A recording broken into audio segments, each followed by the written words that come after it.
Palantir keeps making new deals, and they've got a new space partnership signed today, as well as Alex Karp on CNBC speaking out strongly against what is happening in the United States and Western countries when it comes to anti-Semitism. He essentially met up alongside with other business leaders and politicians to speak about what is happening in response to the October attacks from Hamas on Israel, as well as the response it got from the world and how it plays a role in what we're going to do forward.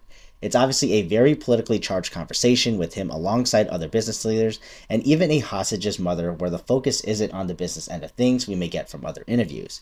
And that's of course not out of the ordinary for Palantir, who is a mission-focused organization, especially with Alex Karp very outspoken to his beliefs, and how Palantir will be taking sides for our own United States citizens, as well as the allies at the expense of our adversaries, and will of course be doing their best to provide support where this aligns for them. So it's a long interview, around 10 minutes long for the full clip, and thanks for John for posting on X, so check it out on there when you have a chance. Now, in other news, Palantir reveals a second agreement today after that $19 million deal that I covered earlier in the previous video. But we've got a new space partnership announced between Starlab Space and many others, so the US-led global joint venture alongside Voyager Space, Airbus, Mitsubishi, and MDA Space announced that Palantir will be joining as a strategic partner. They will be responsible for the data infrastructure that will allow AI-driven analysis, and that's to optimize their whole space architecture.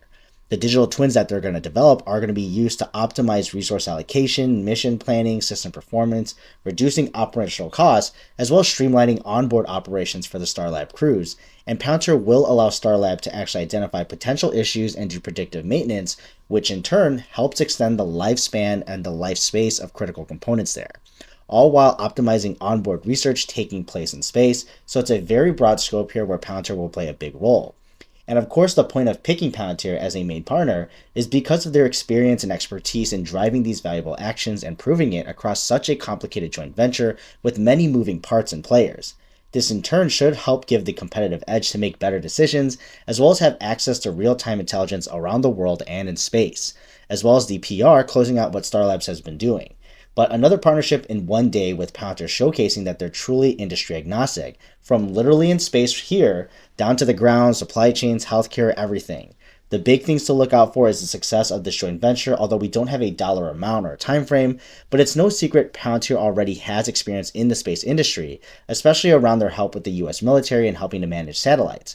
But this would be onboard Starlab 2 for this partnership, so it's always exciting to see something new. But what are your thoughts below on the new deal? And I'll see you in the next video.